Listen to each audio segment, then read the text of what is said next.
Hola, estamos en la Fundación Gustavo Bueno a punto de comenzar hoy, 14 de julio de 2025, una conversación con una persona que es investigadora asociado de la Fundación, Lola Ruiz Iglesias, que por su experiencia vital y por su especialización va a permitir que hablemos de asuntos que son del máximo interés para las cuestiones que habitualmente trata la Fundación Gustavo Bueno, que tienen que ver con la salud pública, con la salud mental, con la evolución de todos estos procesos en las últimas décadas, o incluso, si se quiere, desde los orígenes, para que tendremos que ver cómo se van fijando los conceptos, etc. Y en esta primera sesión que vamos a tener de esta conversación, que no sabemos lo que va a durar, convendrá pues presentar un poco a quién es Lola Ruiz Iglesias.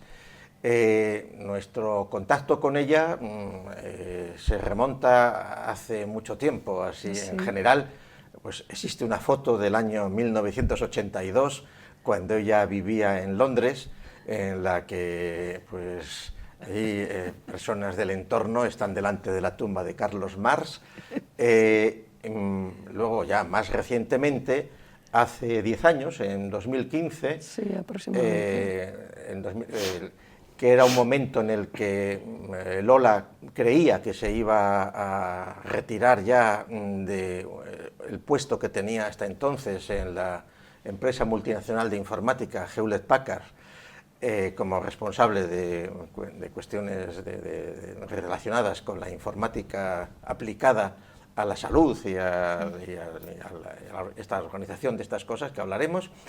Pues en aquel momento ya tenía la ilusión pues, de hacer una tesis doctoral sobre cuestiones como las que vamos a hablar ahora, y allí estuvimos hablando de estas cuestiones durante un tiempo, pero su deseo de disponer de tiempo libre para dedicarse a reconstruir todo lo que ella había ido aprendiendo pues después de varias décadas de experiencia profesional como médico. Ella por formación es licenciada en medicina por la Universidad de Madrid, ciudad en la que nació, y entonces, pero les decía que aquellos proyectos, digamos, académicos se truncaron cuando recibió una oferta que no pudo negarse a ella por responsabilidad público-política, que fue asumir un puesto de responsabilidad en la Comunidad Autónoma de La Rioja, en el proceso también de gestión hospitalaria y de modernización de los sistemas hospitalarios que tenían. En aquel contexto, en 2019, Lola Ruiz, pues quienes sean habituales de este canal, pues habrán podido ver dos sesiones que ofreció en los cursos de verano de Santo Domingo de la Calzada sobre tituladas Sistema Nacional de Salud, instituciones. No, pero tus intervenciones se titularon Sistema Nacional de Salud, instituciones y filosofía, en el contexto de un curso dedicado a analizar el estado de bienestar. Lola Ruiz y yo mismo pues somos coetáneos, somos de un tiempo, y entonces pues aquí vamos a hacer una conversación donde, como ya dije antes, yo creo que lo primero es facilitar que quienes vean esto pues sepan con quién vamos a conversar. También conviene hacer una advertencia. Esto es una conversación privada que hacemos pública. No es una conversación que esté pensada para el público, pero no se evita que cualquiera puede verla. O sea, se hace en público, pero es una conversación privada sin mayor... Y, por tanto, no hay ningún interés por adular al público, por tratar asuntos que puedan tener más o menos atractivo, etcétera, etcétera. Nos da exactamente igual. Es decir, que creemos que, que va a ser una conversación útil, interesante, sobre todo para la propia tarea de investigación y de análisis de estas cuestiones en las que estamos inmersos y en las que otras personas en el contexto de la Fundación pues también están trabajando y lo viven, y pues qué sé yo, pues el propio aquel curso del estado de bienestar pues intervino, por ejemplo, también Miguel Ángel Navarro Crego, sí, pues, y otras personas, otros investigadores de la Fundación que están preocupados e interesados por estas cuestiones tan esenciales, y que a veces pues los espectadores más ingenuos creen que se agotan en cuestiones técnicas, médicas, etcétera, pero como es natural en una sociedad compleja y cada vez más, son asuntos que están interrelacionados por todas partes. Entonces, pues vamos a empezar este preámbulo, que es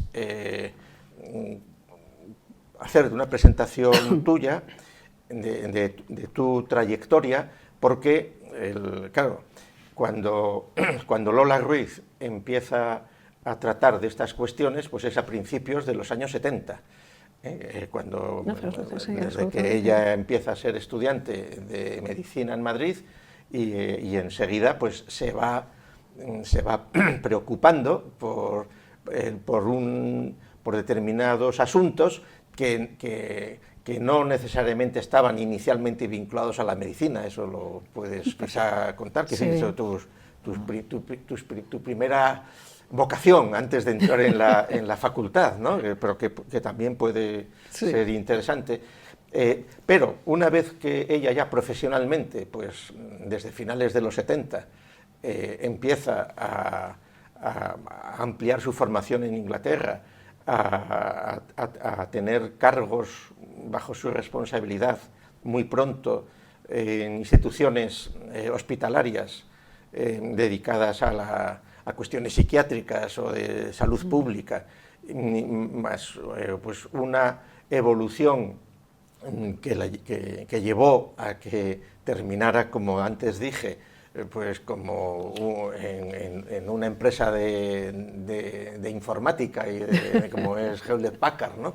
Pues en todas esas décadas ella, Lola Ruiz, pues se ha convertido en su entorno, pues en la doctora Ruiz, en una personalidad con unas especialidades muy peculiares, y que además ha tenido la suerte de tener que asumir responsabilidades también políticas, que ha sido, por ejemplo, viceconsejera de Sanidad, o de Salud, de Sanidad, en el País Vasco, justo, de eso hablaremos cuando corresponda, justo en un momento de la transformación del sistema de seguridad social, en el Sistema Nacional de Salud, y con todo digamos, así, ya hablaremos de ello, cuando el sistema de seguridad social organizado durante el franquismo se vinculaba en torno a las familias, y hay ya una voluntad global de traspasarlo al usuario individuo, y no a la familia que tenía la protección de la seguridad social del Estado, etcétera, con todo lo que eso supone. Y entonces, pues nada, Lola, yo te sugeriría que empezaras explicando que empezáramos a hablar de dónde procede una joven que hacia el año 71, así, ¿no? Pues o antes, entras en la facultad, o antes de entrar, ¿por qué estudiaste medicina? Bueno, yo lo primero, sí quería deciros dos cosas. Lo primero es agradecer enormemente a la Fundación, a la que tú sabes que tengo un profundísimo respeto, y desde luego a la figura de tu padre y a todos vosotros por el honor, porque para mí es un honor que os parezca de interés, o que haya sido considerado de interés el traerme, y para hablar de algo que tiene un componente histórico inevitablemente, porque como tú has dicho, pertenecemos a la generación que pertenecemos, año 54 en mi caso, yo nací en el 54, y que nos ha tocado en distintos ámbitos, tú en el ámbito académico, en el ámbito universitario, yo en el ámbito de la sanidad, por decirlo así, vivir una serie de procesos que han coincidido con la transformación y con toda la dialéctica política dentro de lo que es nuestro país y la configuración de lo que hoy tenemos al día de hoy, lo que es la realidad de nuestro sistema sanitario por un lado, o en tu caso, lo que es la realidad del sistema universitario. Decirte también que me gustaría, hoy es un día, además curiosamente peculiar. ¿Por qué? Porque justamente este año yo me enteré tarde de la muerte de Valentín Corcés.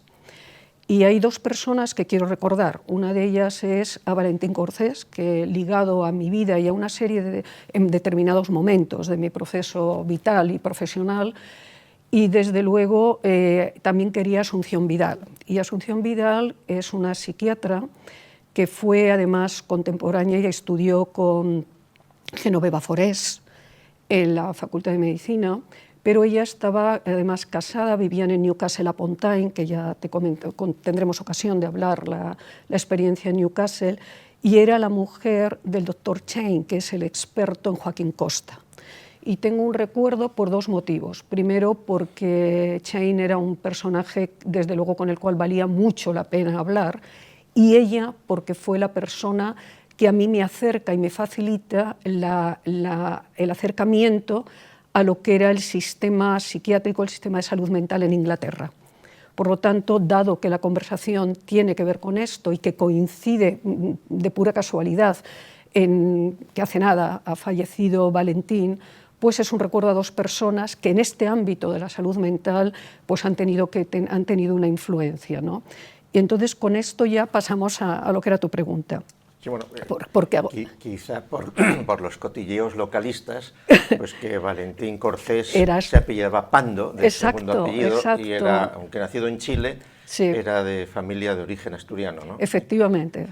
Y además otro punto que yo tenía de confluencia con Valentín es que, o sea, cuando yo le conozco, yo no me había ido a Inglaterra todavía, yo estaba en la universidad, en segundo o tercero, ya comentaremos alguna anécdota sobre esto, pero la parte interesante es que posteriormente el punto de conexión cuando yo vuelvo de Inglaterra también era que los dos teníamos dos referencias, es decir, Inglaterra y España, con una diferencia en esos momentos que era, yo creo, bastante relevante para la objetividad a la hora de llevar a la práctica las teorías, ¿no? Cómo se hacen.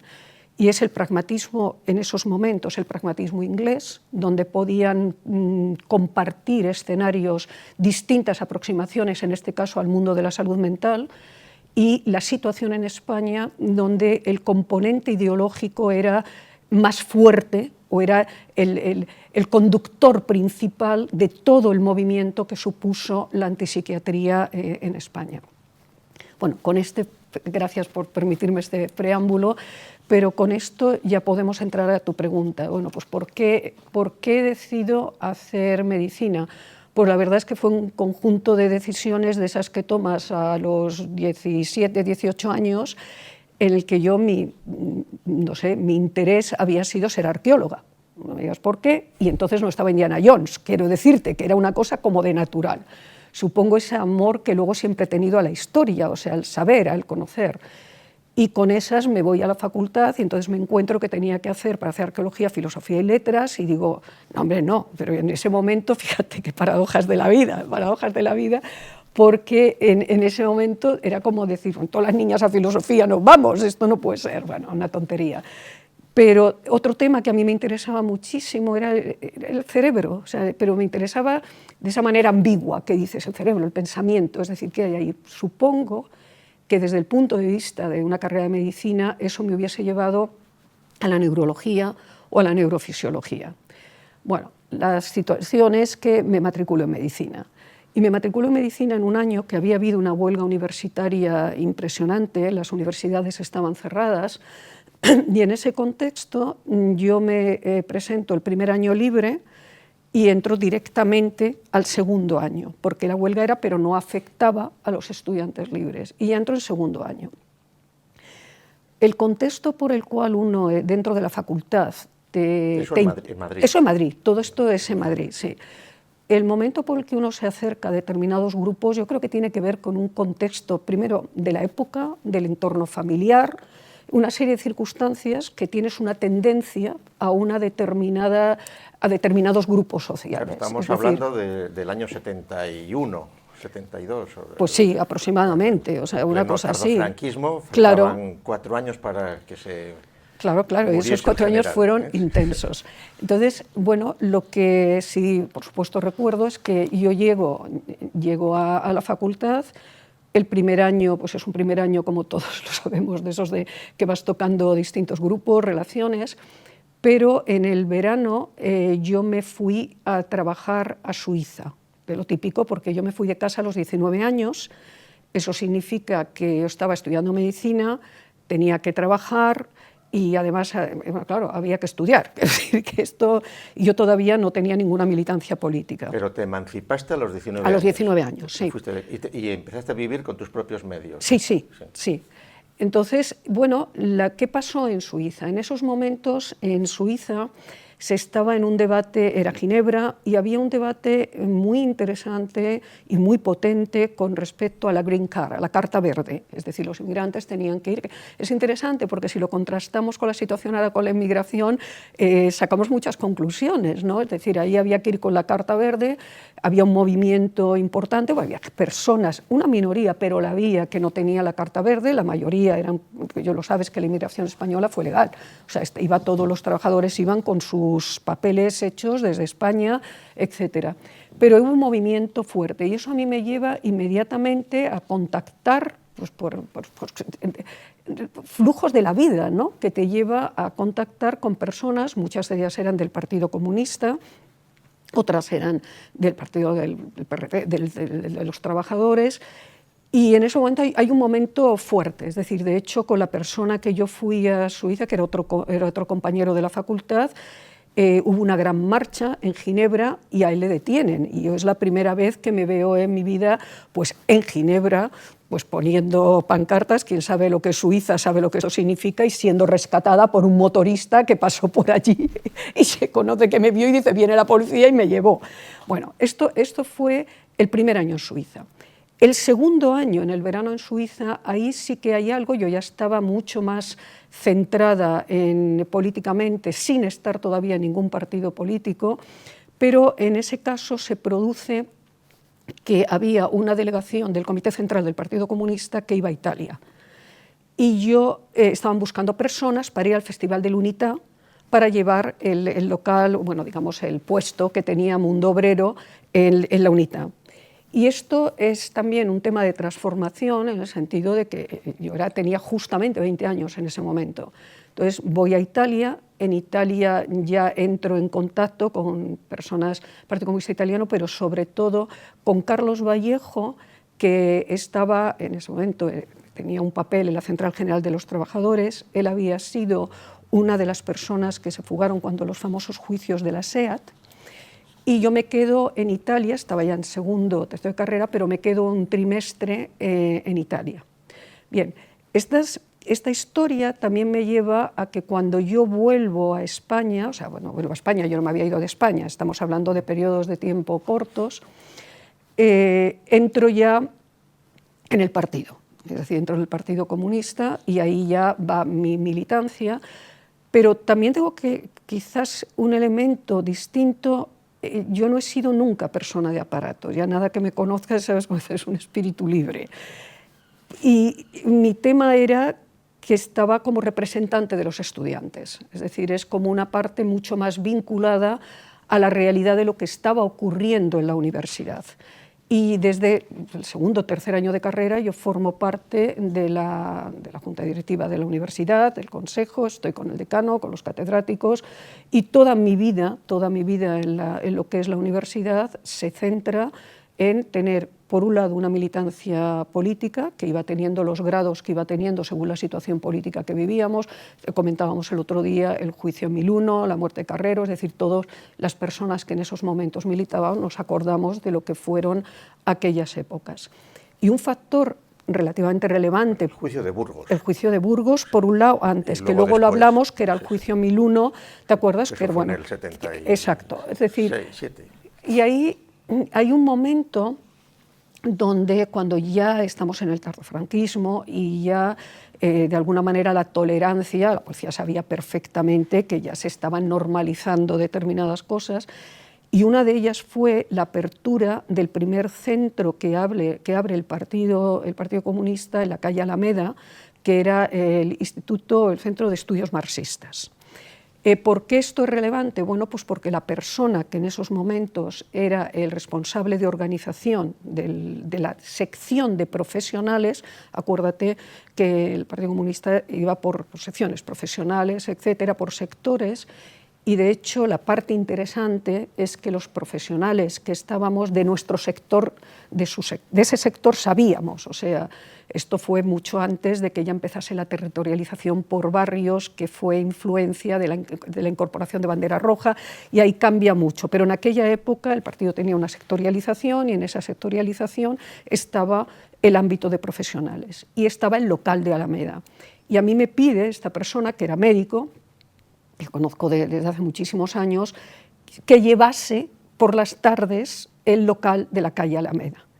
Y el local de la calle Alameda, al estar los profesionales, también estaba el comité de sanidad, como estaba el de educación.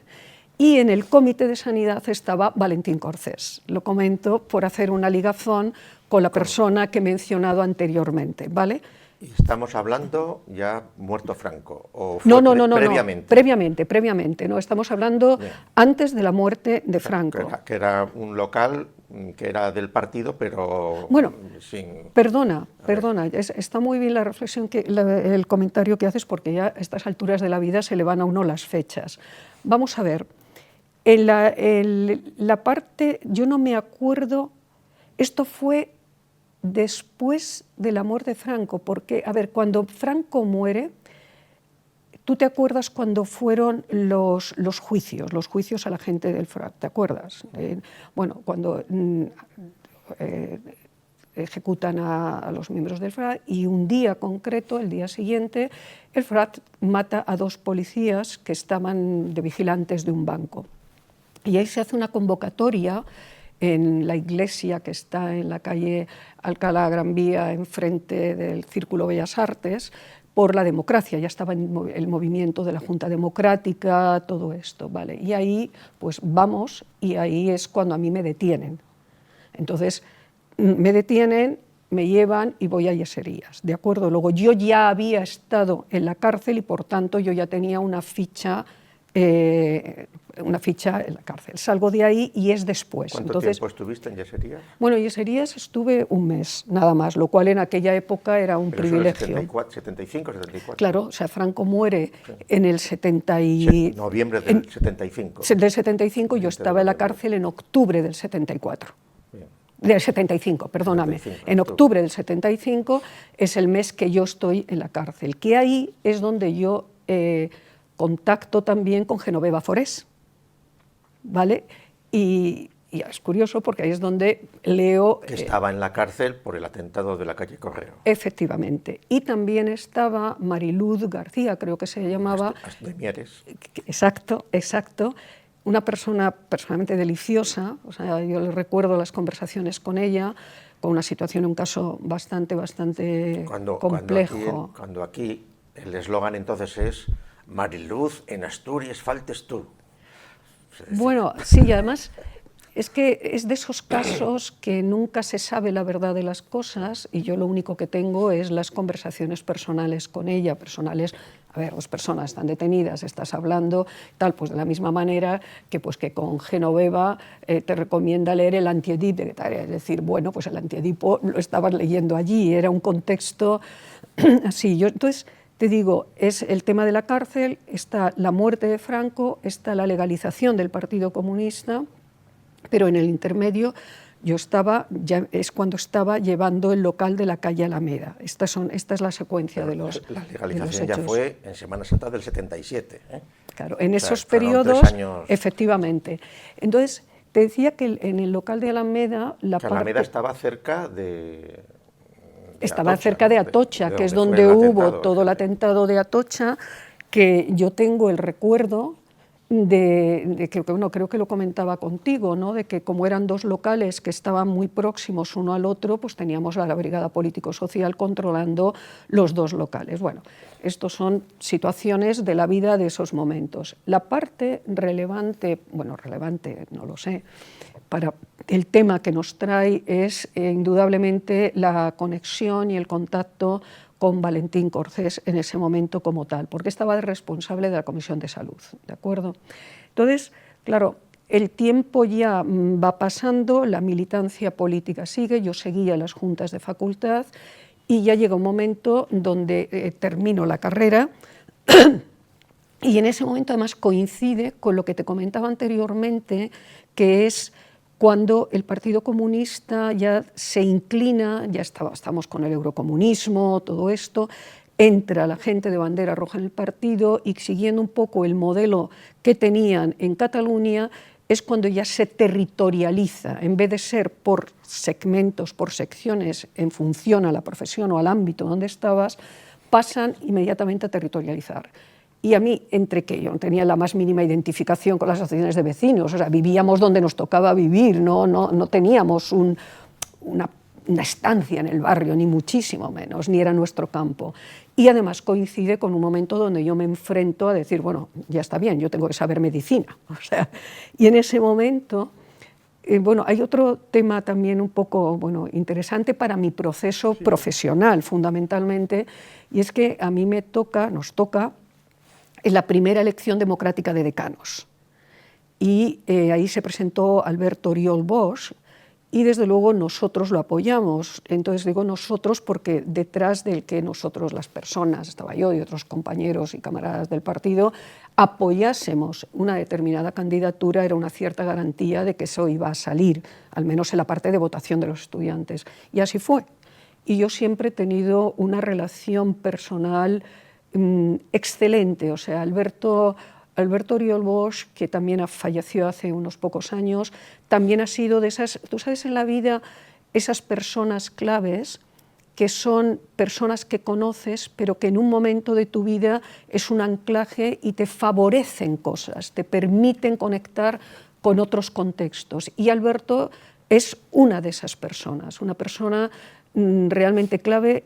Yo le tenía un respeto, indudablemente, y él me lo tenía un reconocimiento, con lo cual eso también a mí me permitió, por ejemplo, que creo que también lo comentaba contigo el otro día, el que ya acabada la carrera, y creo que fue la primera vez que se hace una reunión internacional y tal sobre la formación médica en España. A mí esto me interesaba mucho porque me había pasado toda la carrera en las juntas de gobierno de la facultad, entonces tenía un interés genuino, a mí me tocaron 3, 4 planes de estudio al mismo tiempo, o sea, el plan antiguo, el plan nuevo, el plan tal, o sea, una cosa de locos lo que estaba pasando en medicina, o sea, teníamos cuatrimestres. Te tocó hasta el calendario juliano, que fue aquel curso que empezó en enero, ¿no?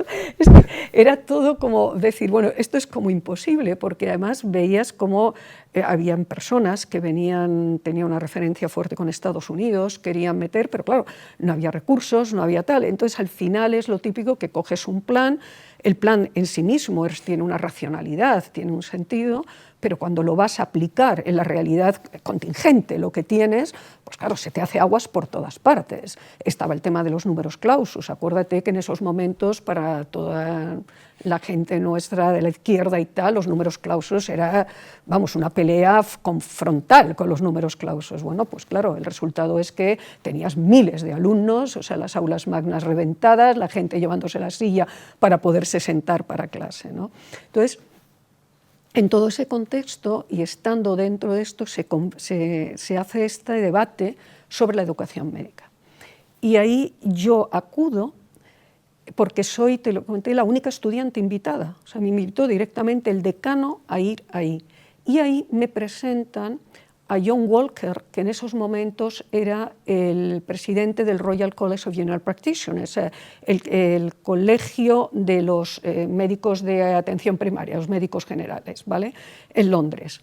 Y era profesor, estaba en la Universidad de Newcastle upon Tyne. ¿Y por qué esto es relevante? Porque en esos momentos... ¿Tú interviniste en aquel...? No, yo iba de invitada, no llegaste estaba, en esa sesión, no tuviste que... No, ya de invitada ya era estar ahí de lujo. Pero, ¿qué era lo enormemente relevante? ¿Por qué estaba John Walker ahí? Porque en esos momentos, en Inglaterra, estaba habiendo un debate profundo sobre, curiosamente, la atención primaria, a la que llamaban la cenicienta del sistema. Igual que la misma historia que tenemos aquí después de no sé cuántos años, pero con una gran diferencia, y es cómo abordaron este tema aquellos profesionales, cómo lo orientaron. Entonces, entre John Walker, el de entonces decano de la Facultad de Medicina de Newcastle, y una serie de catedráticos claves para hacer una transformación curricular, era como una experiencia, que no era piloto, era una experiencia de transformación del currículum de pregrado de la formación médica, donde se incluían temas como la atención primaria desde el primer año de carrera. O sea, tú date cuenta que yo llego, y ahora llegaremos ahí, yo llego a Inglaterra en el año 80, ¿vale?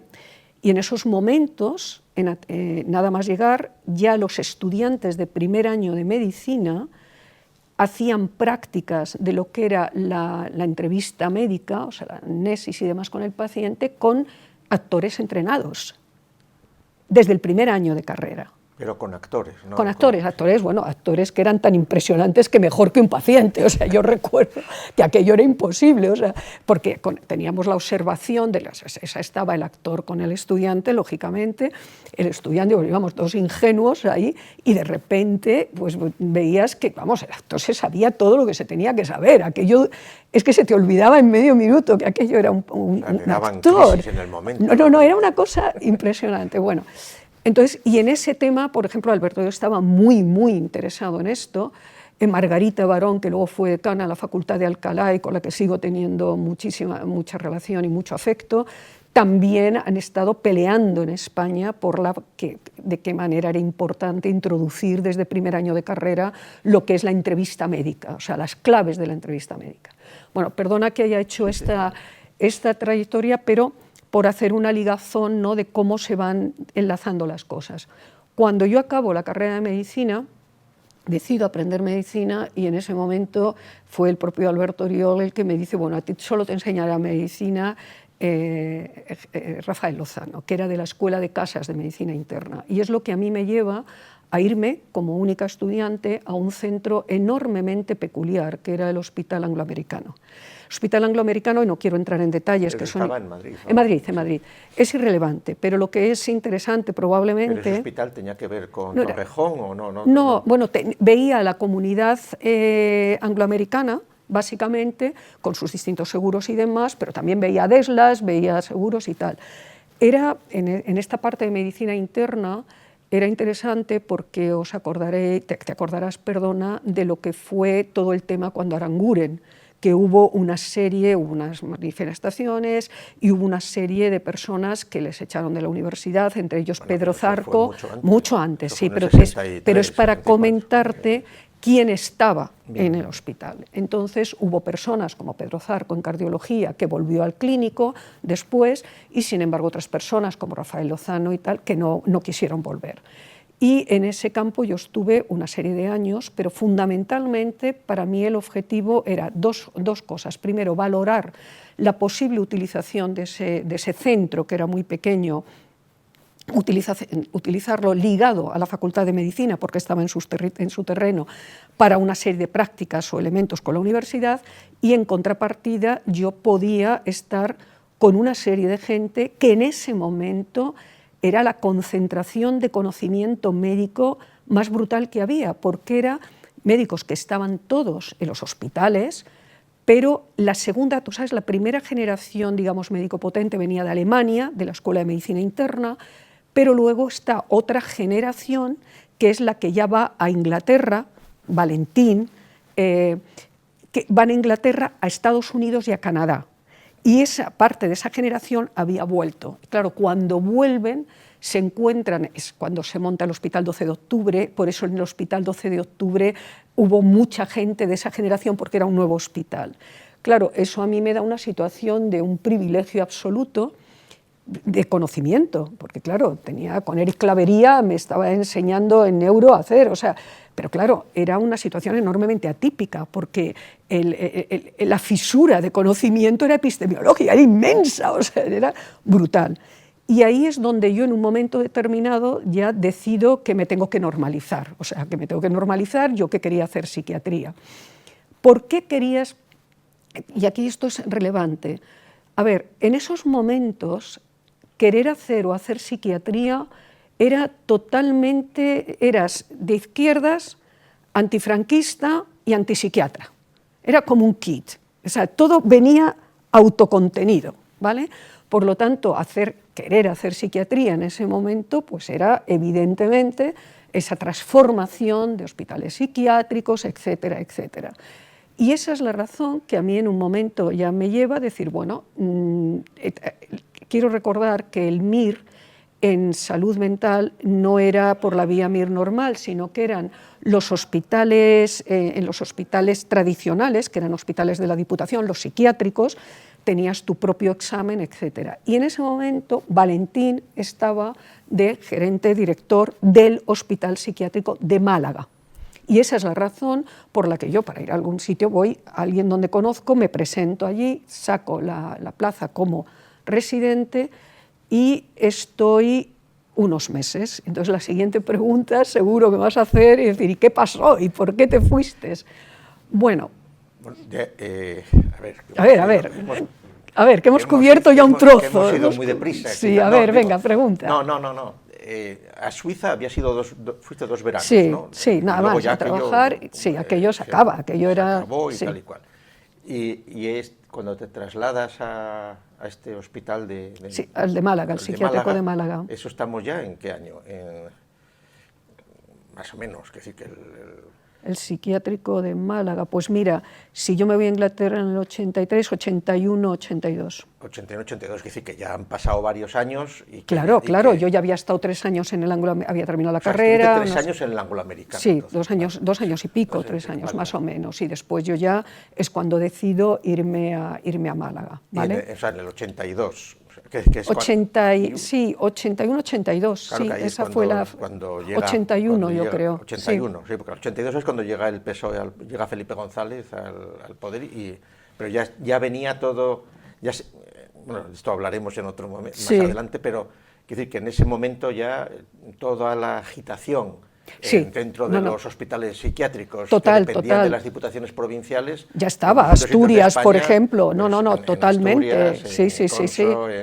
Claro, es que date cuenta que yo toda esa parte la vivo indirectamente porque estaba en la facultad. Yo cuando hago el paréntesis, digamos, más personal de intentar centrarme más en lo que era la medicina como tal, es cuando voy al Anglo. Yo ahí, digamos, corto, hago un paréntesis, pero hasta ese momento, pues el contacto había sido pues el Instituto de Estudios Marxistas, como te comentaba, etcétera, etcétera. En un hospital, ¿había médicos americanos también, norteamericanos, yanquis ahí o no? No, eran todos, sí era angloamericano, pero por el hecho de que una de las comunidades que atendía era de la comunidad anglosajona, con sus distintas pólizas, seguros y demás. ¿Y tú ahí seguías militando en el partido?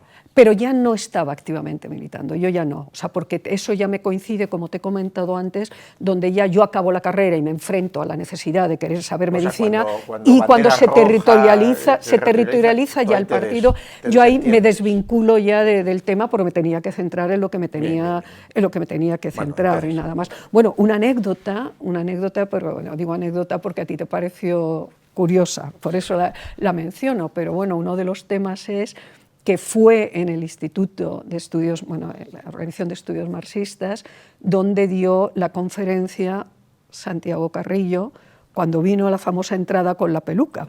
Claro, eso lo da en Alameda por la mañana.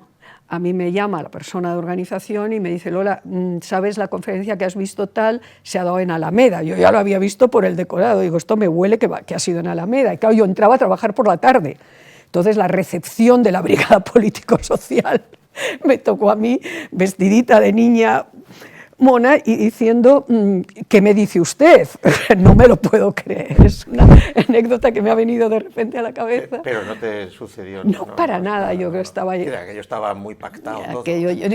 O sea, no puedo decirlo, no lo sé, pero indudablemente Una aquello... pregunta malévola, ¿cobrabas por trabajar por la tarde en el partido o era voluntaria? No, yo trabajaba, o sea, yo no estaba ahí como parte de mi militancia la hacía en medicina. Sí. No, yo estaba ahí trabajando por la tarde como persona que lleva el local. O sea, a mí me pagaban por trabajar, era el trabajo, o sea, yo había dejado otros trabajos que estudiaba. ¿Con contrato y alta en la Seguridad Social o...? Oye, chico, ya te juro, porque es que yo ya de eso... O con el oro de Moscú, que pagaban en negro.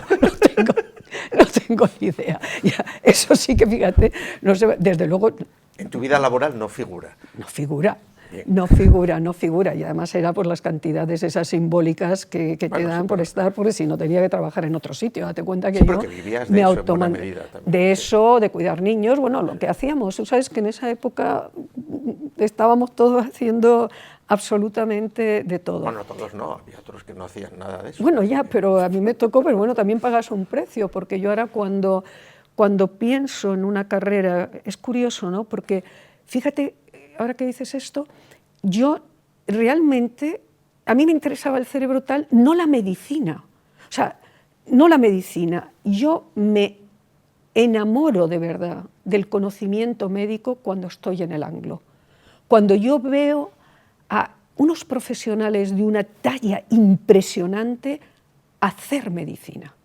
Cuando yo veo gente que llevaba trabajando toda la mañana en un sitio, agotados, pero eran capaces de sentarse en el suelo del pasillo del hospital de cansancio a las tantas de la noche para hablar de un paciente, o viendo a alguno de ellos escribir una historia clínica. Era como que veías las neuronas funcionando. Entonces, ahí es cuando se me descubre la medicina. O sea, demasiado tarde. ¿Por qué? Porque era consciente de que ese saber médico, que dicen, sí, claro, la medicina es una praxis, la medicina tiene un conocimiento apabullante. Y la diferencia entre alguien que maneja ese conocimiento y alguien que no lo maneja más allá de una praxis también es impresionante. Entonces, ahí es donde empieza... ¿Y esa experiencia pudo influir en que no te atrajera por una parte la práctica, pero por otra parte pensaras cambiar a otros, no, yo creo que especializarte en otras cosas? Todavía no funcionaba eso. Y yo creo que es algo, iba a decir una cosa absolutamente tonta, pero es que me ha salido, digo, con lo del escorpión, está en tu naturaleza. O sea, yo cada vez que he estado en una organización y tal, de repente yo tengo una pulsión interna a la estructura, a la organización, al hacer de las cosas. Es decir, tengo como una especie de doble capa en mi interés intelectual por saber es una, bueno, ya me conoces, es como una curiosidad que a veces ni controlo ni ordeno, en lo cual te puede llevar a un follón de temas del que ninguno sacas, pero es una curiosidad constante por saber, pero siempre tiendo a la proyección, a la transformación de la realidad, es decir, a la gestión al cambiar tal. Entonces me pasó en el angloamericano, o sea, yo estaba ahí concentrada en estudiar medicina e inmediatamente estaba viendo problemas en la estructura y en la organización. Entonces recuerdo a Pedro Zarco comentarme una vez, cenando en su casa con todos ellos, yo diciendo, no, es que tengo que saber medicina. Sí, pero deja que toquemos las tripas, gente que no sabemos hacer más que tocar las tripas. Y yo decía, pero yo quiero saber tocar las tripas. Pero es una tendencia natural, o sea, yo veo que en el proceso de mi vida, donde me he canalizado sistemáticamente, es que las cosas se hagan, que las cosas ocurran. O sea, no, a mí me agota el discurso por el discurso. O sea, por ejemplo, con las reformas psiquiátricas, hablar y hablar de la reforma y cómo tiene que ser la reforma, y de repente dices, bueno, vamos a ver, pero ¿qué componentes tiene esto? ¿Qué hay que hacer? 1, 2, 3, 4, ¿cómo se hace? ¿Quién lo hace bien? ¿Dónde están las referencias? ¿Dónde tienen que estar los asesores? ¿Me explico? O sea, es como, es una tendencia natural, con lo cual, en el fondo, es esa pulsión lo que probablemente ha ido pensando retrospectivamente sobre la propia vida profesional de cada uno, lo que te va llevando a tomar determinadas decisiones. Y hay otra cosa también importante, yo nunca he querido tener una plaza en propiedad en ningún sitio. O sea, a mí esa sensación de para siempre, yo creo que me da un ataque de claustrofobia. O sea, nunca he querido ser miembro, o sea, tener una plaza en fije, nunca. Lo contrario a lo que hoy sucede según las encuestas total. De los estudiantes del MIR, por ejemplo, sí. ¿no? No, es impresionante. Y dices, ¿por qué? Pues no lo sé, pero es parte de cómo es cada uno. O sea, yo me tengo que sentir libre. Yo es que no me imaginaba pues toda la vida trabajando en lo mismo o tal. No puedo. Y eso, quizás esa pulsión, forma de ver la vida, de estar, educacional, no tengo ni idea, es irrelevante para lo que estamos hablando, pero es lo que también me lleva sistemáticamente, aparentemente ante otros, a correr riesgos, cambios de una situación y a otra, y para mí, cuando tomo decisiones de esas, que son un poco, hombre, que vistas desde fuera, también yo misma lo miro ahora y digo, anda que si hubiese seguido en tal sitio, pero en ese momento es como una pulsión, es algo interno que digo, esto no lo aguanto, y se acabó. Entonces, los riesgos que conlleve el no lo aguanto pueden ser los que la vida te ponga por delante. Esto es así, porque esto me lleva a la parte del psiquiátrico, ¿no? Porque estábamos comentando cuando yo voy al psiquiátrico de Málaga. Yo llego al psiquiátrico de Málaga. Después del Anglo llegas al psiquiátrico total. Después del Anglo yo voy al psiquiátrico de Málaga, estoy unos meses. En el 80, 81. Sí, habíamos comentado, sí. ¿Y qué ocurre en ese momento? Bueno, que ahí chocas directamente con la realidad de lo que eran los psiquiátricos, es decir, todo el movimiento antipsiquiátrico tenía unos fundamentos. El psiquiátrico de Málaga dependía de la Diputación. Todos, sí. ¿Y había monjitas y tal? No, era todo... En ese momento ya no, ya habían hecho la transformación a personal externo, limpieza, tal, ya no estaban ya no había monjas en ese hospital, ¿vale? En ese, desde luego ya... ¿Y cuántas camas tenía el hospital de...? Chico, yo no me acuerdo, no pero... No, porque, por ejemplo, el de Asturias entonces, la Cadellada, tenía 1000 camas. Yo tenía, claro, en Miraflores luego había 1000 camas también, 1000 y pico camas, y supongo que en el de Málaga habría un número similar. Sí, que las habría, pero, a ver, en ese momento se daba como, por un lado, un deseo de las personas que había, y desde luego de Valentín, de poner en práctica pues, la sectorialización de la atención comunitaria, que esto era un tema importante, o sea, toda una serie de medidas que venían en lo que era el sentir y la apuesta que hacían los movimientos antipsiquiátricos con respecto a la transformación de los hospitales psiquiátricos, pero con muchas contradicciones internas, es decir, contradicciones entre lo que es la idea, el deseo y hasta dónde puedes llegar en la realidad, pero luego tienes un personal, tienes una carencia de recursos objetivas, porque bueno, supongo que tendremos ocasión de hablar de esto cuando entremos en detalle en lo que es, pero no hay que olvidarse nunca que cuando nosotros queremos hacer un análisis en un sistema sanitario global de cómo funciona la coordinación y la atención integrada, si tomas la salud mental como ejemplo, como prueba del algodón, ya tienes el diagnóstico. ¿Por qué? Porque la atención a los enfermos, a las personas con problemas mentales, tiene que ser necesariamente transversal. Necesariamente, es decir, tienes que tener toda una serie de dispositivos, pongámonos en la ordenación de los servicios más pura. Tú tienes que tener toda una serie de, llamémoslo, establecimientos sanitarios y sociales con un nivel de articulación y de precisión absolutamente exquisito. Exquisito, es decir, si tú tienes una unidad de agudos, tiene que haber un tiempo exacto en el que el paciente está en función de su patología y del diagnóstico y del tratamiento, qué tiempo, cuánto tiempo tiene que estar en una unidad de agudos, que en un hospital general pueden estar en la quinta, sexta planta y no se pueden mover. O sea, no tienen los espacios abiertos que tenían las instituciones manicomiales o los psiquiátricos. Por tanto, tú no puedes tener a una persona en un contexto de ese tipo más de un tiempo. Y luego, claro, si ya ese tiempo pasa, se supone que has cubierto tus objetivos terapéuticos, tienes que tener toda la cadena de eslabones siguientes que toca eslabones sanitarios, o sea, centros comunitarios, unidades de intervención en crisis, etcétera, pero en paralelo toda una serie de elementos sociales. Claro, cuando un sistema sanitario tiene un nivel de desarticulación importante, se te va rompiendo, el proceso terapéutico se te va rompiendo. Y además son procesos, por definición, enormemente costosos en recursos, enormemente costosos, porque tienes que tener personal en un sitio, coberturas de enfermería, psicólogos, terapéuticos en distintos espacios. Entonces, claro, en el momento en que nosotros estábamos en el Hospital de Málaga, claro, había mucha ideología, mucha teoría, pero como dijo una vez uno de ellos, dice, sí, pero a la hora de la verdad del chorreón de haloperidol no nos libramos nadie. A mí aquello se me quedó marcado, quizás porque como yo venía de haber tenido una inclusión en la seriedad terapéutica, lo que es la práctica médica, no estoy queriendo comparar porque no se puede hacer un símil entre lo que es la práctica en psiquiatría con lo otro, pero sí en cuanto a un proceso de rigurosidad, es decir, si tú estás utilizando haloperidol, sabes perfectamente qué es, cómo actúa, qué elementos secundarios puede tener, etc.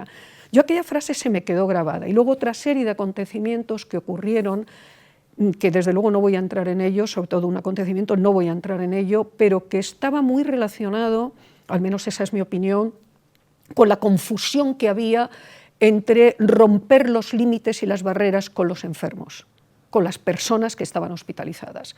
Y eso tuvo consecuencias y consecuencias serias. Entonces, consecuencias al salta a la valla, ¿no? No, bueno, no? Eso era mucho más light. No, eran más internas, otro tipo de consecuencias. Entonces, las dos cosas y el propio discurso, quizás porque venía de esos años ahí, a mí aquello no me encajaba. O sea, yo no.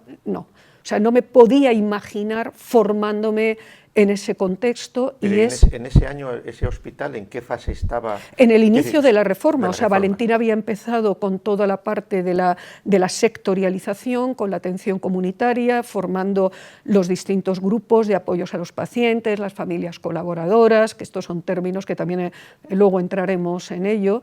Y bueno, estaban en plena fase de transformación. Y para que el que no esté al tanto de estas cosas, ese proceso supuso que en muy poco tiempo, pues hospitales que tenían 1000 camas y 1000 pacientes pasaron a tener 100 o 200. Esto fue... Y luego desaparecieron. Fue en un tiempo, claro. Pero ¿cuánto tiempo se tardó en ese proceso? Bueno, en el de Málaga no, pero yo te puedo decir, desde luego, cuando entremos en ello, en el de Miraflores. Esto sí, porque es la parte mía vivida.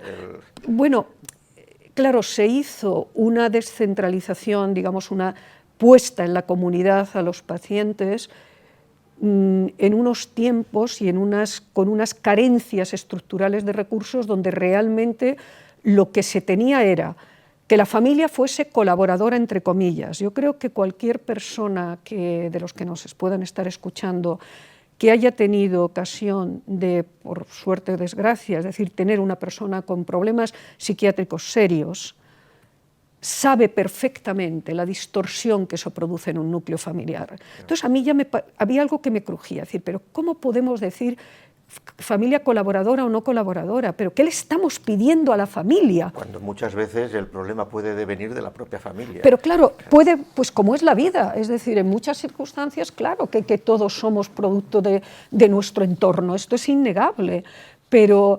A ver, una familia colaboradora en una situación donde tienen un paciente psicótico en casa o un vecindario o un pueblo, esto si nosotros somos las personas que éramos responsables, yo posteriormente, y esto podemos entrar más, si te parece o te parece de interés, cuando fue la reforma en el hospital psiquiátrico, yo había algo que tenía clarísimo, la responsabilidad era mía, como gerente, o sea, como directora del psiquiátrico. O sea, yo no podía poner la responsabilidad en el alcalde de un pueblo que tenía un enfermo mental al borde de suicidarse de un tejado. O sea, esa persona, ese alcalde, esa comunidad, tenía que saber que un equipo de profesionales estaba con él y que la responsabilidad era nuestra de estar con él para responderlo, no era suya, no es un alcalde colaborador, bueno, colaborador, ¿qué hago con el paciente? Entonces, esa sensación de cuál es nuestra responsabilidad cuando decimos la familia colaboradora o sectorializamos y que haya una comunidad y que no sea el estigma del paciente mental. Claro que había estigma. Ha habido estigma siempre, esto es dato, ¿quién va a negar esto? Y además un estigma que pasaba de los límites de lo sensato. Es decir, una cosa es que tú conozcas a un paciente, a una persona que vive en una comunidad que tiene un brote psicótico, que sabes, y no le llamas estigma, sabes que hay una situación de riesgo, pero no ya riesgo físico, de distorsión de esa comunidad, de ese colectivo, de esa familia. Pero claro, el estigma era con cualquier persona, te hablo ya de hace muchos años, porque ahora está de moda tener, esto ya con el psicoanálisis, toda la gama alta de la clase pija, toda psicoanalizada en Nueva York o en Argentina, en Buenos Aires. Quiero decirte que esto hay, si te das cuenta, gradientes.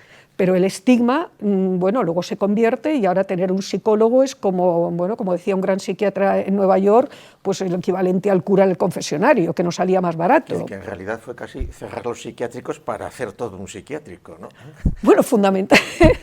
Bueno, la verdad es que, los psiquiátricos estaban en una situación en todo el mundo absolutamente imposible de mantener. Esto es objetivamente cierto. Yo cuando entremos en lo que yo me encontré en el propio psiquiátrico de Miraflores, y ya llevaba unos años con Manolo Chávez, que ya lo había transformado a determinados niveles, pero aquello era digno de analizar y aquello había que resolverlo. Eso es incuestionable. Es decir, a veces en las conversaciones, pues en un momento tenemos un sesgo a un lado y otro, y aquí no se trata de un sesgo en un lado o en otro. Había un hecho objetivo, la situación en los psiquiátricos era insostenible. También es cierto que eso se liga a unos movimientos ideológicos muy potentes, muy vinculados a los partidos comunistas, al italiano, en Inglaterra, en España, y ahí hay una mezcolanza de lo que es la concepción del poder, el psiquiátrico, y bueno, ya tendremos ocasión de entrar. Y a unos cambios generales también, que tienen que, en el caso de España, por ejemplo, tiene que ver con la pérdida de peso de la Iglesia, de los clérigos, en las prestaciones, de la propia existencia, es decir, si vemos esto 50 años después, ¿no? Sí, 45 años después, pues hoy día no hay CIR, no hay curas internos residentes. Entonces sí que había CIR, que era Centros de Instrucción de Reclutas, ¿no? Está muy bien, porque no son curas internos residentes. Claro, pero entonces, pero cuando había centros de instrucción de reclutas, había unos criterios de normalización y de formación, por lo menos de los varones, que marcaban unas pautas que luego desaparecen muy pronto, en cuanto desaparece el servicio militar obligatorio. Es verdad. Hoy no hay CIR, como decía, curas internos residentes, pero entonces no había PIR, no había psicólogos internos residentes. No lo sabía, no claro, empezó en ese momento. Y entonces, claro, en el momento actual, y entonces hay también un proceso de pérdida de peso de los psiquiatras, de aumentos de los sustitutos funcionales del clero, que son los psicólogos, ¿no es así? No. Y no hemos dicho otra cosa, pero la voy a decir ya para animar al público a que vea siguientes entregas de esta conversación. Mientras Lola estaba estudiando medicina en Madrid, la colección Hora H, que era una colección auspiciada por el Congreso para la Libertad de la Cultura, pues publicaba, viviendo el general Franco, pues un texto sobre psiquiatría, pues del ínclito, ¿cómo se llamaba? Castilla del Pino, y tengo aquí apuntado para decir las fechas. O sea, el libro publicado por Hora H, colección, como digo, con dineros del Congreso por la Libertad de la Cultura y financiación de la CIA directamente desde París. Que me lo dijiste y no daba crédito. Bueno, pues año 71. Fíjate. Año 71, Castilla del Pino, vieja y nueva psiquiatría. Exacto, sí. Año 73, la medicina actual, en plan crítico.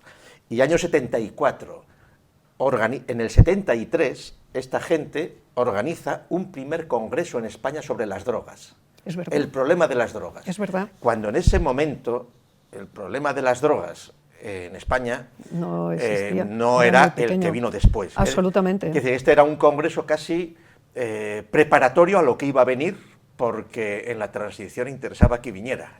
Bueno, esto es, bueno, es entonces, una reflexión. Roz Carballo y Laín intervienen en ese congreso, y el librito lo publican en el 74, que es La droga, problema humano de nuestro tiempo.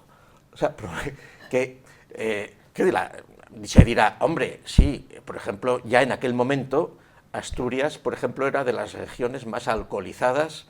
Yo creo que en porcentajes de población era la India y Asturias, en los entornos que por eso aquí había muchos clientes psiquiátricos, pues por vía del alcohol, y del alcoholismo y vinculado a la minería, a otro montón de historias, ¿no?